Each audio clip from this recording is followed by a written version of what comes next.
pagi menjelang siang, saudara ya. Nah, saudara yang dikasih Tuhan, seberapa banyak di antara saudara ini suka dievaluasi? Ada yang suka dievaluasi, saudara? Kalau bilang mau dievaluasi, biasanya kita bilang, waduh, ini apa ini yang mau dilihat ya? Saudara, tidak semua orang suka dievaluasi. Ini kalau lihat nih anak-anak muda yang masih sekolah, masih kuliah, ada yang suka kalau gurunya bilang, minggu depan kita ujian gitu ya. Ada anak-anak bilang, yes, ada saudara. Paling bilang, aduh, nggak semua orang suka dievaluasi saudara ya, karena ketika mau dievaluasi kita perlu mempersiapkan dan kita kadang-kadang khawatir dengan penilaiannya. Saudara misalkan saja ketika saudara tempat pekerjaan saudara, katakanlah mungkin toko, salon, rumah makan, ataupun bengkel, perusahaan saudara mendapatkan surat pemberitahuan bahwa bulan depan wali kota akan mendatangi tempat saudara untuk melakukan audit dan evaluasi. Nah, lalu diberitahukan akan dievaluasi ini. Saudara, kalau kita sebagai pemilik usaha biasanya kalau mendapat gitu, wah langsung kita pikirkan apa ini lagi ya, apa yang harus dibenahi, apa yang harus diperbaiki. Saudara mungkin kita akan kemudian memeriksa surat-surat, kita memeriksa segala kelengkapan, fasilitas, tempat kerja kita juga memeriksa laporan keuangan, pokoknya semuanya harus dipersiapkan dengan baik dan kita berharap hasil evaluasi, hasil audit itu baik. Ya, saudara yang dikasih Tuhan, selama 1 bulan ini GKK Panakukang sudah melakukan evaluasi. Ya, evaluasi dari mana? Dari Tuhan Yesus. Dengan belajar dari surat Wahyu atau pernyataan Wahyu, penyataan anak domba Allah kepada 7 jemaat. Dan hari ini telah kita masuk ke dalam surat kepada jemaat di Sardis. Saudara, saya mengajak kita membuka Wahyu pasal 3 ayat 1 sampai 6 dan kita belajar tentang kebenaran firman Tuhan ini, yaitu surat untuk jemaat Sardis. Saya membaca ayat yang ganjil, saudara ayat yang genap, kita membaca secara bergantian. Wahyu 3 ayat 1. Dan tuliskanlah kepada malaikat jemaat di Sardis, inilah firman Dia yang memiliki ke-7 roh Allah dan ke-7 bintang itu. Aku tahu segala pekerjaanmu, engkau dikatakan hidup padahal engkau mati. Bangunlah dan kuatkanlah apa yang masih tinggal yang sudah hampir mati. Sebab tidak satu pun dari pekerjaanmu aku dapati sempurna di hadapan Allah. Karena itu ingatlah bagaimana engkau telah menerima dan mendengarnya. Turutilah itu dan bertobatlah. Karena jikalau engkau tidak berjaga-jaga, aku akan datang seperti pencuri. Dan engkau tidak tahu pada waktu manakah aku tiba-tiba datang kepadamu. Tetapi di Sardis ada beberapa orang yang tidak mencemarkan pakaiannya. Mereka akan berjalan dengan aku dalam pakaian putih, karena mereka adalah layak untuk itu. Barang siapa menang, ia akan dikenakan pakaian putih yang demikian. Aku tidak akan menghapus namanya dari kitab kehidupan, melainkan aku akan mengaku namanya di hadapan Bapa-Ku dan di hadapan para malaikatnya. Siapa bertelinga, hendaklah ia mendengarkan apa yang dikatakan Roh kepada jemaat-jemaat. Saudara, kalau saudara memperhatikan di setiap pendahuluan surat kepada ke-7 jemaat dalam Wahyu pasal 2, Wahyu pasal 3, di sini Tuhan Yesus memperkenalkan diri dengan cara yang berbeda-beda kepada setiap jemaat. Saudara bisa lihat sebentar itu di dalam Alkitab saudara. Kepada satu jemaat Tuhan Yesus memperkenalkan diri sebagai yang awal dan yang akhir. Jemaat yang lain Tuhan Yesus memperkenalkan diri bagaimana dia sebagai pedang dengan mata yang tajam seperti itu ya. Nah, saudara di Sardis di sini Tuhan Yesus memperkenalkan diri dengan mengatakan bahwa akulah Dia yang memiliki ke-7 roh Allah dan ke-7 bintang itu. Saudara, apa maksudnya di sini? Saudara, mungkin sedikit catatan ketika kita berbicara tentang kitab Wahyu. Dan juga saya mendengar selama 1 bulan ini jemaat sudah belajar tentang kitab Wahyu. Berat enggak saudara?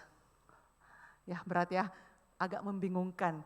Karena memang konteks kitab Wahyu ini banyak yang tidak kita mengerti untuk konteks sekarang. Tapi untuk jemaat penerima Wahyu pada saat itu mereka ngerti. Saudara, memang Wahyu itu begitu banyak simbol, begitu banyak lambang-lambang yang tidak bisa kita terjemahkan secara harafiah. Nah bayangan kita mungkin kalau baca ada naga, mungkin bayangan kita naganya yang naga model orang Chinese. Tapi bukan sebenarnya itu ya. Mereka punya versi sesuai dengan mitologi pada saat itu, mitologi Yunani. Saudara itu bisa nanti lebih panjang dijelaskan. Nah saudara mari kita lihat apa maksud dengan mengatakan inilah firman Dia yang memiliki ketujuh roh Allah. Apakah roh Allah memiliki tujuh? Atau roh Allah itu ada tujuh? Ya jelas tidak saudara. Di dalam tradisi orang Yahudi ada 3 angka sempurna. Nomor 3, 7, dan 10. Jadi ketika bicara tentang angka-angka itu, maka pikiran orang-orang yang mendengar itu sudah ngerti. Itu menunjukkan kepada kesempurnaan. Jadi maksud dari memiliki 7 roh Allah ini adalah bahwa Roh Kudus itu adalah roh Allah yang sempurna. Roh Kudus adalah roh Allah yang menyempurnakan. Dan Roh Kudus inilah yang diutus ke dunia mengamati dan juga memurnikan. Saudara dalam konteks jemaat Sardis kita tadi sudah baca bahwa ternyata Tuhan menemukan apa yang tampak di luar tidak sama dengan apa yang di dalam. Di luar kelihatan hidup tapi di dalam ternyata mati. Makanya ketika Roh Allah menyelidiki itu, Roh Allah juga ingin memurnikan jemaat di Sardis. Kemudian juga dikatakan bahwa Yesus adalah pemegang 7 bintang. 7 bintang itu apa? Saudara kalau kita lihat dalam pasal 1 ayat 16 dan 20, 7 bintang itu adalah 7 malaikat jemaat. Apa maksudnya 7 malaikat jemaat? Yaitu para pemimpin gereja. Jadi Tuhan yang memegang jemaat, Tuhan juga yang memegang pemimpin jemaat itu. Tuhan yang memelihara. Jadi Tuhan Yesus memperkenalkan dirinya sebagai pemilik gereja dan pemilik kepala gereja. Nah, saudara ini adalah pendahuluan perkenalan Tuhan Yesus kepada jemaat Sardis. Nah saudara untuk mengenal keadaan jemaat Sardis, kita perlu sedikit mengenal kota Sardis. Ya, saya sedikit bercerita tentang kota Sardis. Saudara sama seperti 6 jemaat yang lain di dalam Wahyu 2-3 ini, Sardis itu terletak di Asia Kecil. Nah sekarang ini Turki. Nah sekarang juga dikenal dengan kota Sard. Kejayaan kota Sardis itu telah dimulai dari tahun 700 sebelum Masehi.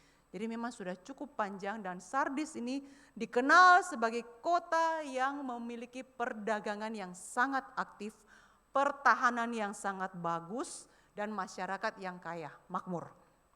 Nah saudara dalam satu foto ini sebenarnya sudah reruntuhan saudara ya. Sardis itu terletak di atas gunung yang terjal dan dikelilingi dengan tembok-tembok atau benteng-benteng yang kokoh. Sehingga Sardis dikatakan bahwa Sardis seperti menara pengawas di atas gunung. Dengan kondisi demikian saudara, Sardis ini aman sekali ya, aman. Untuk musuh masuk ke kota Sardis itu tidak mudah. Karena apa? Di sekeliling tembok itu semua jurang yang terjal. Yang tidak mungkin orang bisa daki. Gak bisa saudara, kalau zaman dulu kan gak ada pesawat tempur, belum ada roket, sekarang mah tinggal pencet cok. Kalau mau serang hancur saudara ya. Nah dulu itu masih manual semua. Manusia itu yang datang untuk menyerang. Jadi untuk masuk dan menyerang kota Sardis itu tidak mudah. Satu saja jalan yang dimiliki oleh kota Sardis itu jalannya sangat kecil. Itu jalan utama. Selain itu tidak ada jalan. Sehingga di sanalah di pintu utama kota Sardis itulah yang diletakkan pasukan. Nah untuk masuk di sana saja susah sekali saudara. Jadi untuk menduduki atau menyerang kota Sardis ini sulit sekali. Jadi kota Sardis ini dikenal memiliki pertahanan yang sangat kuat ya. Saya yakin saudara tidak ada yang bisa mendaki dengan kondisi terjal seperti ini. Saudara kemudian dalam bidang industri Sardis ini terkenal dengan pembuatan logam emas. Dalam bidang peternakan mereka itu punya banyak domba. Jadi penghasil kain wol itu terkenal sekali. Kemudian di Sardis juga lah mula-mula uang perak dibuat. Dan dalam hal kebudayaan Sardis ini mewakili Asia. Jadi luar biasa sekali saudara ya. Nah saudara dalam kondisi Sardis seperti ini maka keadaan kota ini benar-benar makmur, benar-benar enak. Sehingga zaman itu penghuninya dikenal sebagai orang yang akhirnya tidak suka kerja keras. Karena semua sudah tersedia, semua sudah nyaman, malas. Pekerjaan mereka adalah hanya berpesta, kondisi yang sangat nyaman. Nah saudara, kalau lihat jemaat, itu tadi kotanya ya, masyarakat pada umumnya. Nah sekarang jemaatnya. Jemaat dalam kondisi ini juga bisa dikatakan enak. Dalam arti baik makmur, tidak ada hambatan. Saudara, memang di Alkitab tidak menuliskan asal-usul jemaat ini. Siapa yang menginjili di jemaat Sardis ini? Tidak dituliskan. Tetapi dalam tulisan yang tadi kita melihat bahwa dalam jemaat itu tidak ada masalah pengajaran palsu. Kalau jemaat-jemaat yang lalu-lalu saudara ada bahas ya, pengajaran palsu yang masuk di dalam jemaat. Tapi di Sardis enggak ada. Kemudian tekanan terhadap penyembahan kepada kaisar juga tidak sekuat jemaat yang lain. Jadi mereka ini bisa dikatakan tidak mengalami penganiayaan, tidak mengalami tekanan. Jadi aman dalam hal pengajaran, dalam hal tekanan dari luar, penganiayaan tidak masalah. Jadi kondisi benar-benar aman, tidak mendapatkan perlawanan dari luar seperti jemaat-jemaat lainnya.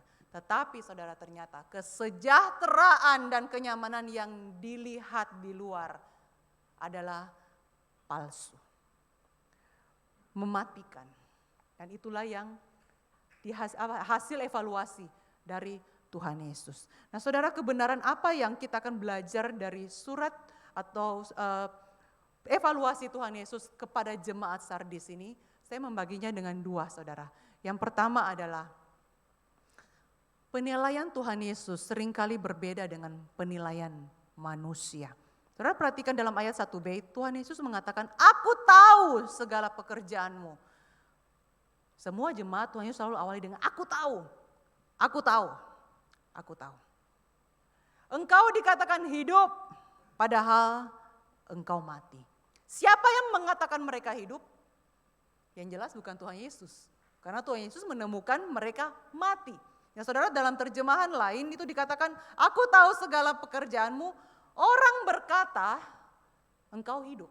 Jadi orang-orang di luar, masyarakat di luar menilai jemaat Sardis ini jemaat yang hidup. Jemaat yang luar biasa. Yang dikenal atau mereka itu mendapatkan penilaian positif dari masyarakat. Jemaat yang hebat.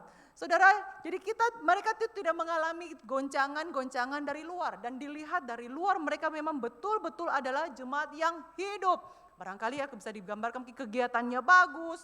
Mereka menjadi jemaat yang besar ukuran zaman itu. Kemudian mereka punya potensi yang bagus. Tidak kekurangan uang, punya sumber daya yang bagus, potensi yang luar biasa.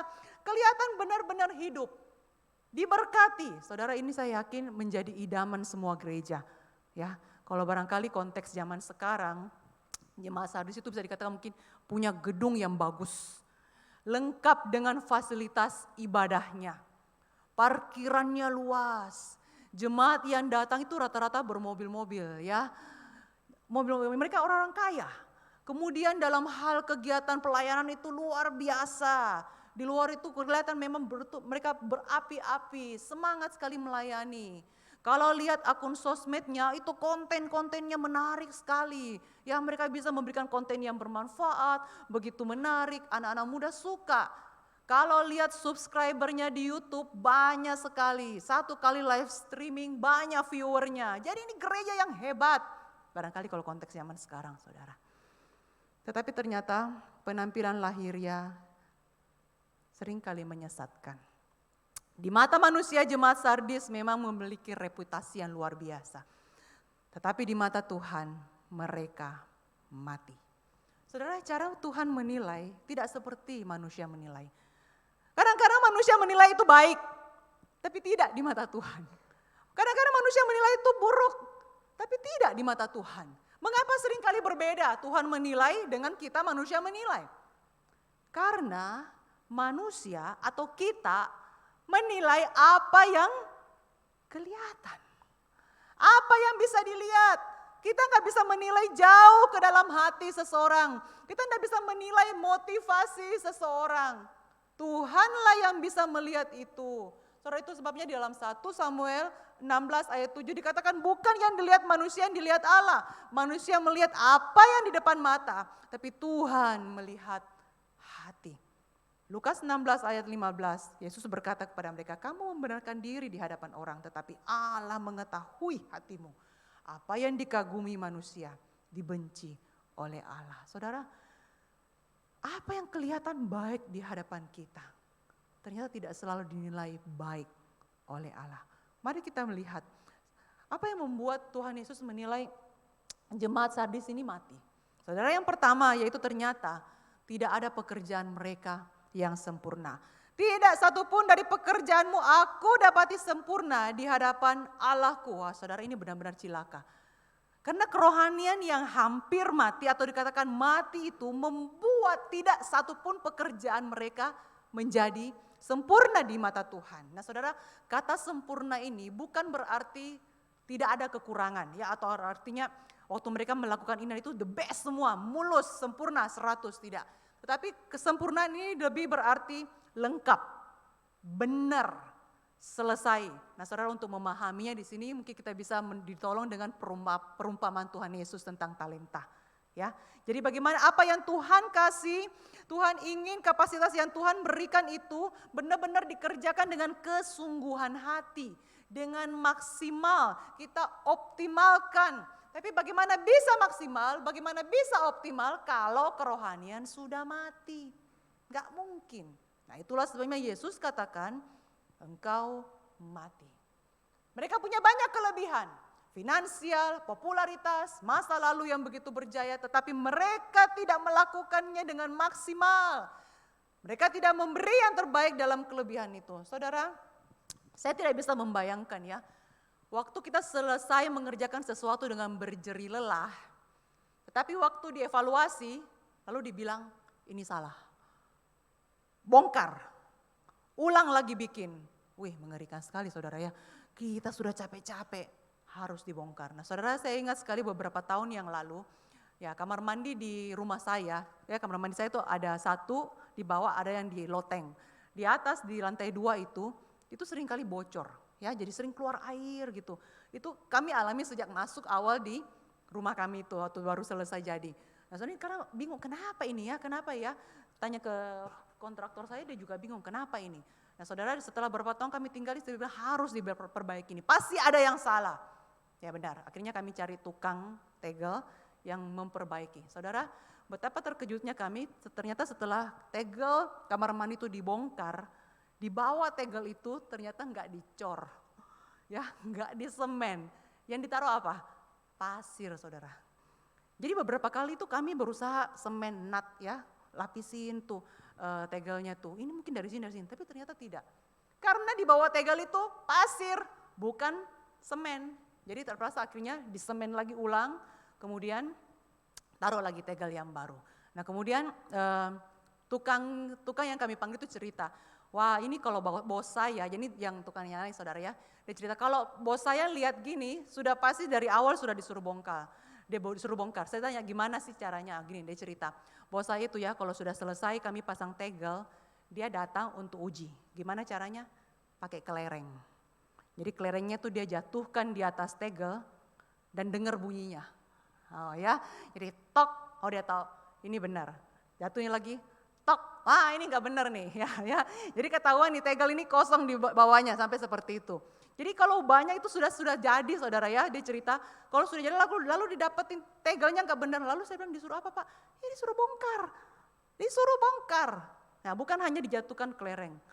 Kelereng itu ditaruh di atas lantai dan dilihat kelereng itu menggelinding nggak? Oh ya benar juga ya. Jadi kalau menggelinding berarti lantainya nggak rata, saudara ya. Jadi kalau ditemukan nggak benar, kami disuruh bongkar.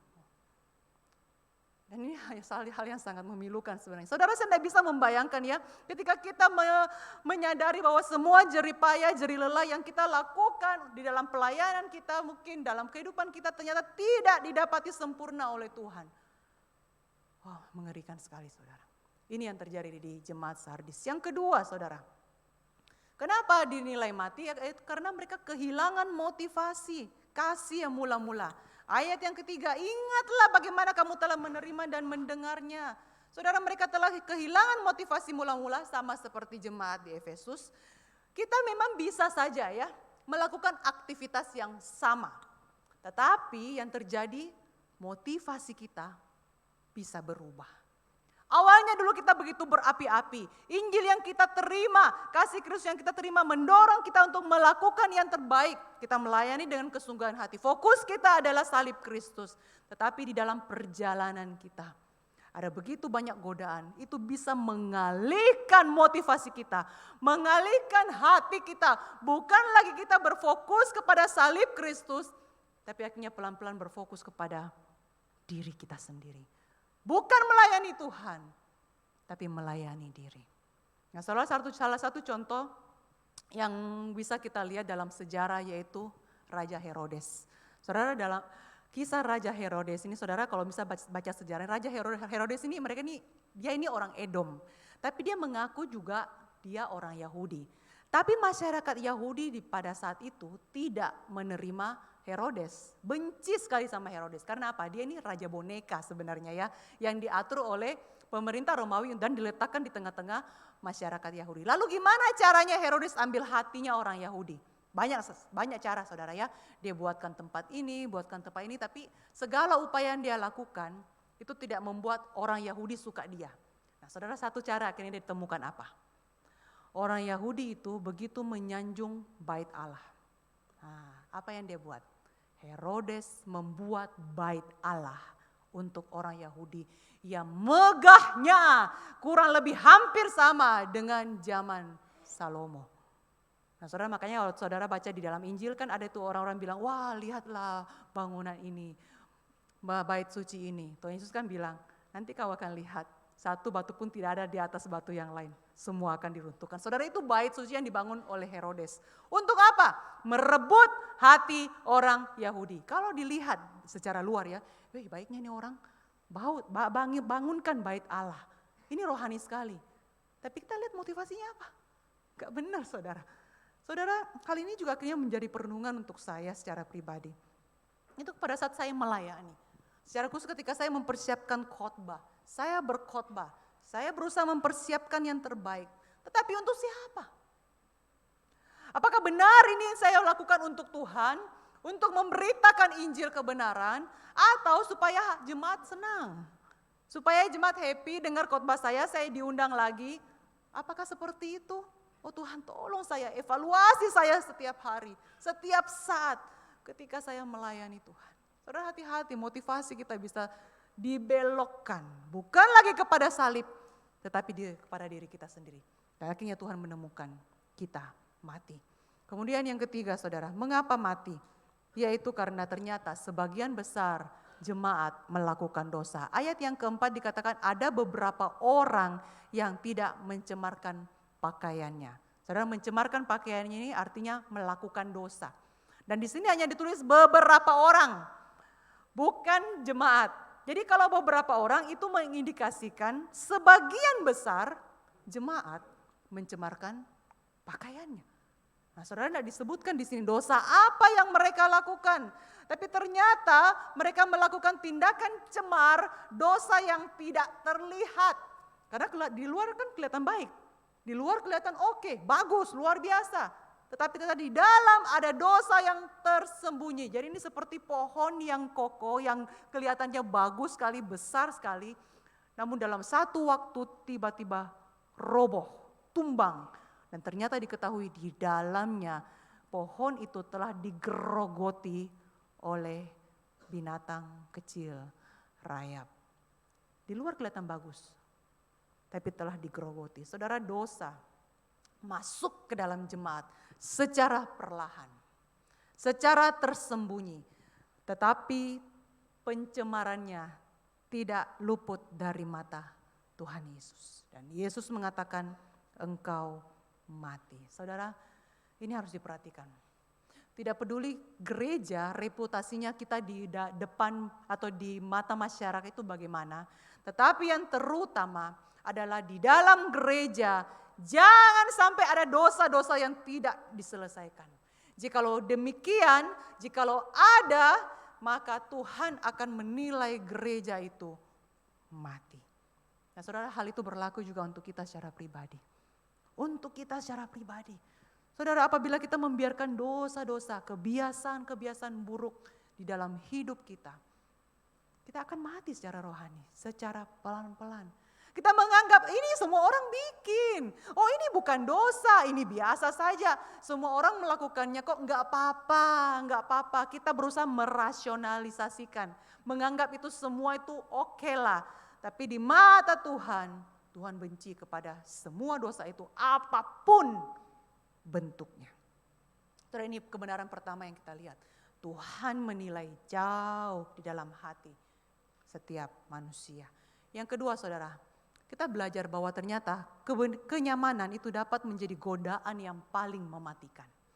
Tadi saya sudah cerita ya, keadaan kota Sardis dan juga jemaat. Nyaman saudara ya, nyaman banget. Tetapi ternyata kenyamanan itu membuat kerohanian mereka mati. Mereka tidak lagi melakukan apa yang terbaik untuk Tuhan, tidak lagi mengarahkan hati mereka kepada Kristus, tetapi puas dengan keadaan sekarang. Dan hanya menonjolkan apa yang kelihatan. Nah saudara, kita harus mengakui bahwa kita ini punya kecenderungan tidak mau keluar dari zona nyaman. Betul ya saudara? Siapa yang mau keluar dari zona nyaman? Apa yang sudah kita lakukan, sudah berhasil zaman dulu, ya bikin itu saja. Kenapa harus berubah? Ya dari dulu kan sudah oke. Model begini kan sudah oke. Kenapa harus berubah? Kalau harus berubah berarti harus keluarkan lagi pengorbanan tenaga, pikiran, waktu, uang juga barangkali. Aduh sudahlah, yang nyaman saja, yang sudah jalan saja. Begini saja. Nah saudara, hati-hati. Ketika kita menganggap itu dan kita bernyaman-nyaman ria di dalam zona nyaman kita, secara tidak sadar itu akan membius, bahkan mematikan kerohanian kita. Nah saudara, seorang frater dari Perancis ya, frater Katolik yang bernama Pierre ya, atau dipanggil Bapak Pierre. Nah dia ini adalah frater yang ditugaskan untuk melayani para pengemis di kota Paris setelah Perang Dunia Kedua. Jadi setelah Perang Dunia Kedua itu saudara, banyak gelandangan di kota Paris yang tidak punya rumah dan mereka itu terlantar ya karena setelah Perang Dunia. Nah, kemudian dalam beberapa kali ditemukan banyak gelandangan yang mati kedinginan di musim-musim dingin gitu karena mereka nggak punya rumah. Akhirnya Frater Pierre ini ditugaskan untuk melayani mereka. Nah gimana caranya melayani para pengemis ini? Awalnya dia itu menggerakkan masyarakat yang sudah cukup mapan untuk menolong para pengemis ini. Tapi saudara, masalahnya jumlah pengemis itu cukup banyak. Dan masyarakat tidak terlalu antusias untuk menolong mereka. Lalu gimana caranya? Dia putar otak lagi, cari cara lain lagi. Nah caranya gimana? Saudara, kemudian Bapak Pierre ini mendorong para pengemis itu untuk mengumpulkan botol-botol bekas dari hotel-hotel, dari restoran-restoran untuk diolah, jadi untuk didaur ulang. Dan itu dia gerakkan beberapa kelompok gelandangan pengemis. Nah saudara, kemudian dia juga menginisiasi membangun gedung sederhana dari batu bata bekas yang ditemukan oleh para pengemis, kemudian buat gudang sederhana untuk mengelola sampah plastik itu. Nah saudara, alhasil dalam beberapa tahun ternyata proyek ini berhasil. Sehingga dibuatlah organisasi yang bernama Emmaus yang didirikan untuk mengabdikan atau menjadi satu penghargaan kepada Bapak Pierre ini. Dan itu dibuka cabang-cabangnya di negara lain saudara ya. Nah saudara, setelah beberapa tahun proyek ini berhasil dan benar, tidak ada pengemis lagi di kota Paris.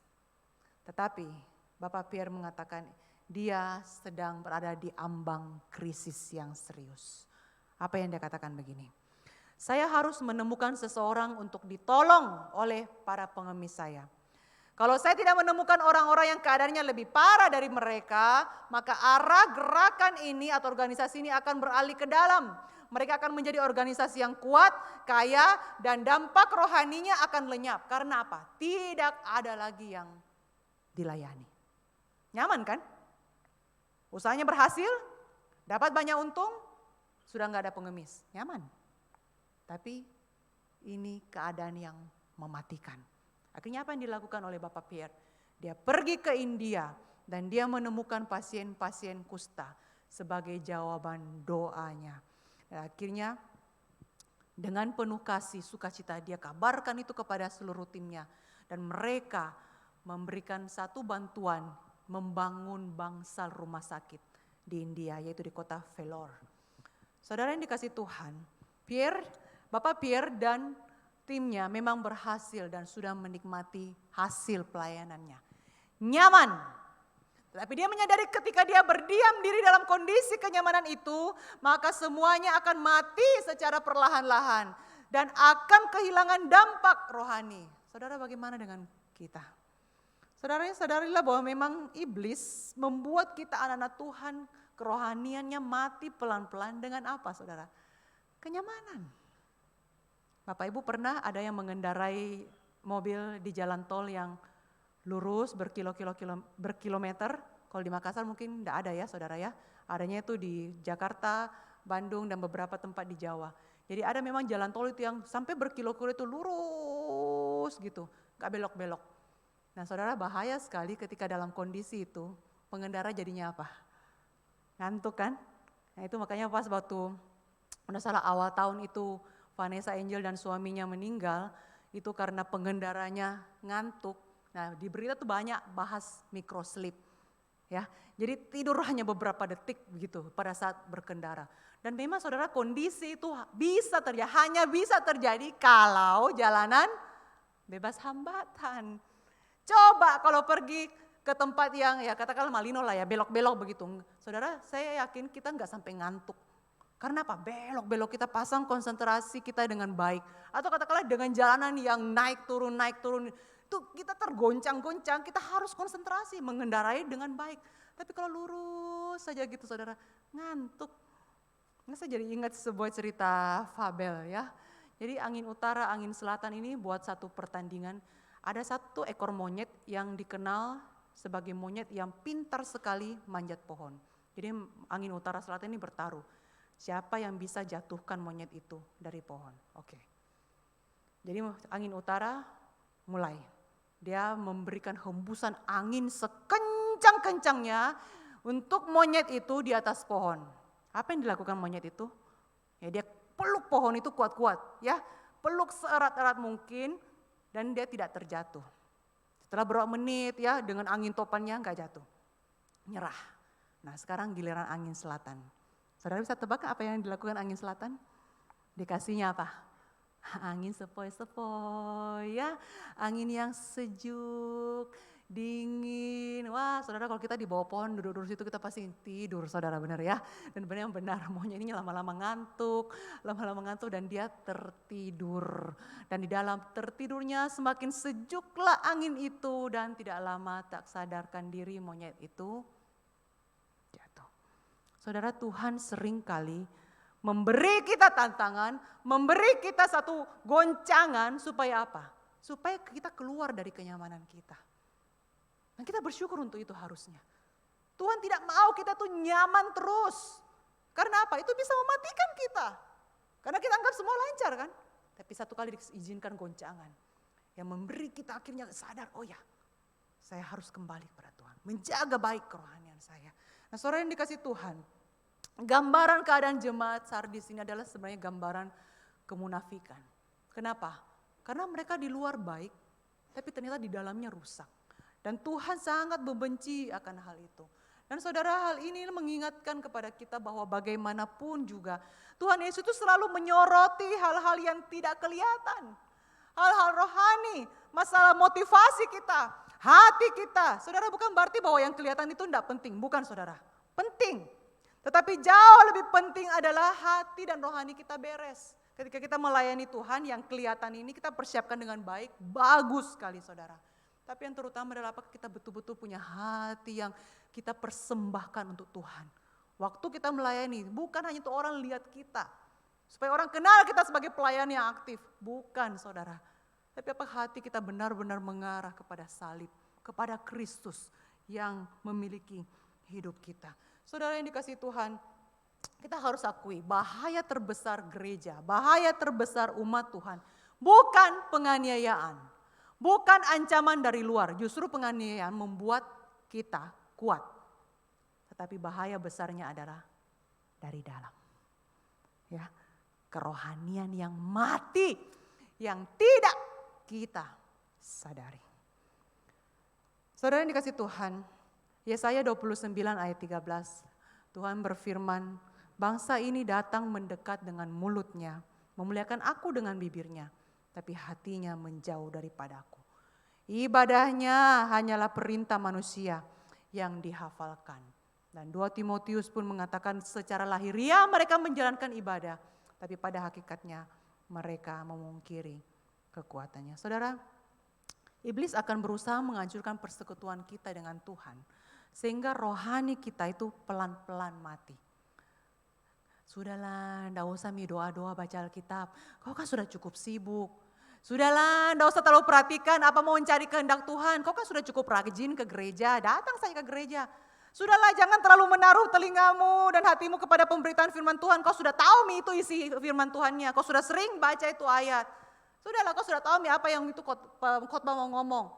Sudahlah, tidak usah terlalu pikirkan, pedulikan, gumulkan apa rencana Tuhan dalam hidupmu. Jalani saja hidupmu. Kau sudah melayani dengan maksimal. Kau tidak punya waktu. Kau sudah capek untuk itu. Dan benar, saudara. Ketika kita tidak menyadari akan hal itu, kerohanian pun mati pelan-pelan. Nah, saudara, nasihat Tuhan Yesus, ya, ada 5 kata kerja di sini, kata perintah, saudara ya. Bangunlah, atau terjemahan lebih tepatnya itu berjaga-jagalah, kuatkanlah, ingatlah, turutilah, dan bertobatlah. Saudara, saya hanya mau bahas 1 kata di sini, yaitu berjaga-jagalah, sesuai dengan tema kita. Berjaga-jagalah. Saudara, kata ini sebenarnya sangat familiar di dalam masyarakat Sardis. Sama seperti kalau kita Indonesia itu merdeka, gitu ya. Kalau ketemu biasanya merdeka. Kalau di masyarakat Sardis itu mereka bilang berjaga-jaga, atau dalam bahasa Yunani itu Gregorio. Nah, kalau ketemu itu Gregorio. Kenapa? Ternyata saudara, ini ada sejarahnya. Nah, seperti tadi kita lihat ya, kota Sardis yang di atas gunung dengan keamanan yang super gitu ya, kalah-kalahin laser-lasernya atau infrarednya zaman sekarang gitu ya, super sekali. Itu membuat masyarakat itu tidak waspada. Pada tahun 549 sebelum Masehi, tentara Persia mau serang Sardis, mau menduduki merebut Sardis. Tapi nggak bisa masuk. Akhirnya mereka hanya berkemah di kaki gunung, kelilingi. Tunggu kapan waktunya bisa. Mau manjat juga susah sekali. Mau lewati pintu kecil itu susah, penjagaan ketatnya di sana. Nah, saudara, apa yang terjadi? Setelah cukup lama mereka berkemah, satu waktu ketika salah satu tentara Sardis itu lagi santai begitu ya, tak sengaja menjatuhkan topinya. Helmnya jatuh keluar benteng, jadi jatuh di kaki gunung. Nah, lalu apa yang dilakukan tentara ini? Dia keluar lewat jalan rahasia untuk ambil topinya, lalu kembali ke benteng itu. Sialnya dilihat sama tentara Persia. Baru tahu, oh ada jalan rahasia. Ada jalan rahasia di sana. Dan benar saja saudara, malam itu tentara Persia masuk lewat jalan rahasia itu dan memasuki kota itu. Dan lebih kagetnya begini, saudara, bukan penduduk yang kaget, tentara Persianya juga kaget. Kenapa? Ketika dia masuk, di dalam kota itu tidak ada penjagaan yang ketat. Ya, ini dalam kondisi perang loh. Saudara, kalau dalam kondisi perang biasanya banyak tentara gitu ya. Ini enggak ada penjagaan ketat. Dan akhirnya benar, malam itu juga Sardis ditaklukkan. Nah, saudara, peristiwa ini terjadi 2 kali. 331 tahun kemudian peristiwa yang sama terjadi. Lewati jalan rahasia yang sama. Nah, itu menurut sejarah, saudara. Nah, saudara, makanya Yesus menggunakan ungkapan ini, ya, Yesus katakan bahwa jikalau engkau tidak berjaga-jaga, ya, ini ungkapan yang dikenal, aku akan datang seperti pencuri. Engkau tidak tahu pada waktu mana aku datang tiba-tiba. Jadi memang waktu pas masyarakat ya Sardis itu diserang itu tiba-tiba, mereka tidak sangka. Dan Yesus menggunakan kondisi itu, sejarah itu untuk mengingatkan mereka. Saudara, jikalau gereja tidak berjaga-jaga, maka gereja pun akan mengalami nasib yang sama. Bukan dihancurkan secara fisik, tetapi kerohanian yang hampir mati itu akhirnya benar-benar mati. Dihancurkan oleh musuh yang tidak terlihat. Saudara, perintah untuk berjaga-jaga ini adalah perintah yang sangat sering muncul dalam perjanjian baru. Dan Tuhan Yesus selalu mengatakan berjaga-jaga, artinya apa? Waspada. Bukan hanya masalah serangan dari luar, tapi serangan dari dalam. Dan kalau kita tidak hati-hati, serangan-serangan yang tidak kelihatan itu menyusup pelan-pelan, menyerang secara diam-diam, dan akhirnya mematikan rohanian kita. Saudara-saudara, kita harus ingat bahwa kehidupan kekristenan kita itu selalu terbuka terhadap berbagai pencobaan. Selalu terbuka terhadap berbagai godaan. Kalau kita tidak waspada, kalau kita tidak berjaga-jaga, kita akan jatuh. Saudara, saat kita melakukan ini, ketika Tuhan Yesus memberikan nasihat ini, hal yang paling indah dan yang paling menguatkan adalah Tuhan Yesus memberi janji. Ya, setiap akhir surat kepada jemaat-jemaat, Tuhan Yesus selalu memberi janji. Dan ada 2 janji di sini, yaitu kemenangan. Menang. Nah saudara, menang ini disimbolkan dengan apa? Memakai pakaian putih. Apa maksudnya pakaian putih sini? Saudara, dalam tradisi Romawi pada saat itu orang yang menang, ketika mereka sudah menang dari peperangan, mereka itu pakai pakaian putih. Masyarakat di sana itu pakai pakaian putih merayakan kemenangan itu. Nah pakaian putih ini juga dalam Wahyu juga mengelambangkan atau simbol dari para martir. Mereka yang mati di dalam iman kepada Kristus. Di mata dunia mereka kalah, mereka mati kan. Tetapi di mata Tuhan mereka menang. Dan mereka merayakan kemenangan itu bersama dengan anak domba Allah. Jadi Yesus menjanjikan, lakukan ini dan engkau akan menang. Nah, janji yang kedua adalah kepastian keselamatan. Yesus mengatakan, aku tidak akan menghapus namamu dari kitab kehidupan. Nah saudara, ini ada sedikit juga latar belakangnya. Nah begini, dalam aturan kerajaan Romawi, ketika warga Romawi melakukan satu kesalahan yang cukup fatal, mereka bisa dicabut kewarganegaraannya. Ya, jadi memang kewarganegaraan Romawi pada saat itu adalah satu kebanggaan yang besar. Makanya waktu Paulus habis disesah, habis dicambuk, dia bilang, saya ini orang warga negara Romawi. Wah takut tuh orang yang dicambuk, karena memang mereka punya hak istimewa. Nah tapi saudara, ketika kewarganegaraan itu dicabut, wah itu hal yang fatal. Saudara bisa bayangkan ya, kalau misalnya karena satu kasus, kewarganegaraan kita ini dicabut, KTP kita diambil, engkau bukan lagi warga negara Indonesia, engkau tidak diakui lagi di Indonesia. Nah sekarang pertanyaan kita, mau tinggal di mana? Nggak bisa tinggal di Indonesia kan? Warga negaranya dicabut. Mau ke Malaysia nggak bisa, kita bukan warga negara sana. Lalu di mana? Tinggal di mana? Melayang? Kan nggak juga saudara. Jadi warga negara itu penting sekali. Dan dalam sejarah gereja mula-mula banyak orang-orang Kristen yang karena percaya Tuhan Yesus, mereka dicabut kewarganegaraannya. Wah itu hal yang sangat menyedihkan dan itu menjadi pergumulan berat jemaat mula-mula. Tapi Yesus memberikan janji yang luar biasa saudara.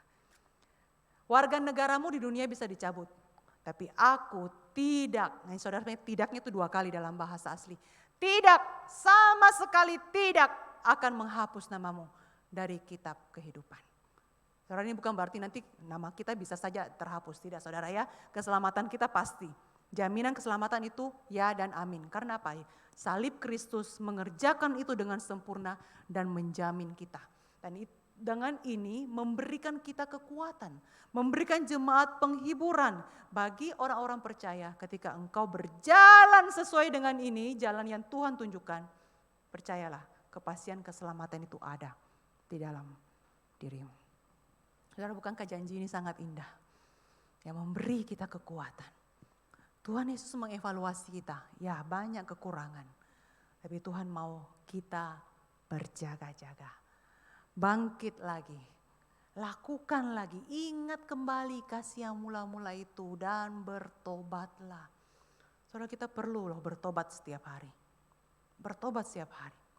Martin Luther mengatakan kita harus mendengarkan Injil setiap hari. Karena setiap hari kita lupakan. Jadi kita harus dengar Injil itu setiap hari. Saudara-saudara, saat ini kalau Yesus datang dan mengevaluasi gereja kita, kira-kira gimana penilaiannya? Jikalau Tuhan Yesus mengevaluasi hidup kita, kira-kira apa penilaiannya? Kita di luar mungkin kelihatan baik, cukup sibuk melayani Tuhan, tapi bagaimana di dalam kita ini? Bagaimana evaluasi Tuhan? Gereja kita terlihat maju, tapi apakah hanya terjebak hanya secara rutinitas? Atau benar-benarkah jemaat ini bertumbuh? Bagaimana Tuhan Yesus mengevaluasi kita? Evaluasi hidup saudara secara pribadi. mengevaluasi gereja kita secara luas. Mari kita berdoa.